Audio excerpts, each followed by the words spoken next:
ఆంధ్రప్రదేశ్ రాజకీయాల్లో అన్నాచెల్లెళ్ల మధ్య పోరు మరోసారి బహిర్గతమైంది. వైసీపీ అధినేత జగన్ లక్ష్యంగా ఏపీ కాంగ్రెస్ చీఫ్ షర్మిల విమర్శనాస్త్రాలు సంధించారు. తూర్పుగోదావరి జిల్లాలో నిర్వహించిన ఉపాధి హామీ పరిరక్షణ యాత్రలో ఆమె జగన్ 5 ఏళ్ల పాలనను చీల్చెండారారు. మద్యపాన నిషేధం నుంచి ప్రత్యేక హోదా వరకు ప్రతి అంశంలోనూ జగన్ రాష్ట్రానికి అన్యాయం చేస్తారని మండిపడ్డారు. దేవరపల్లి మండలం దుద్దుకూరు వేదికగా షర్మిల జగన్ ప్రభుత్వంపై తీవ్రస్థాయిలో విరుచుకుపడ్డారు. ముఖ్యంగా రాష్ట్రంలో పెరిగిన డ్రగ్స్, లిక్కర్ మాఫియాలపై ఆమె నిప్పులు చెరిగారు. జగన్ హయాంలో నాసిరక మద్యంతో ప్రజల ఆరోగ్యాన్ని పాడు చేసి ఆదాయాన్ని కొలగొట్టారని విమర్శించారు. రాష్ట్రంలోకి కంటైనర్ల కొద్దీ మాదక ద్రవ్యాలు రావడానికి గత ప్రభుత్వమే కారణమని ఆరోపించారు.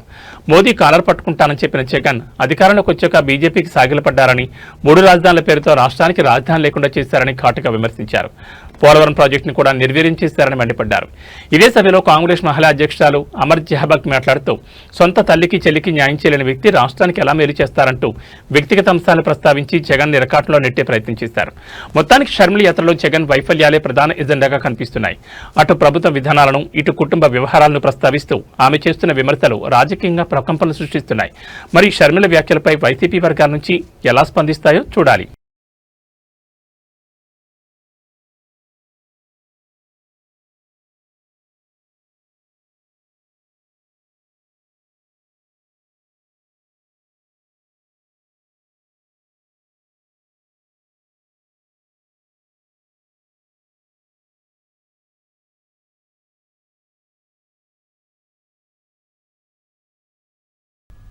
జగన్మోహన్ రెడ్డి గారు చేసింది లిక్కర్ మాఫియా.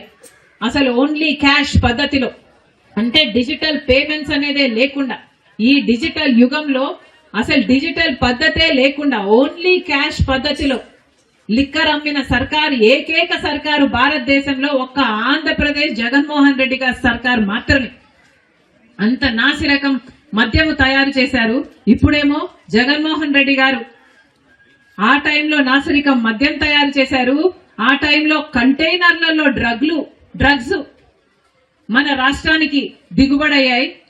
ఇంత అన్యాయంగా, ఇంత విచ్చలవిడిగా డ్రగ్స్, మద్యము మన సమాజంలో ఉన్నాయి కాబట్టే ఆడవాళ్ళ మీద అత్యాచారాలు కూడా అంత ఎక్కువగా జరుగుతున్నాయి.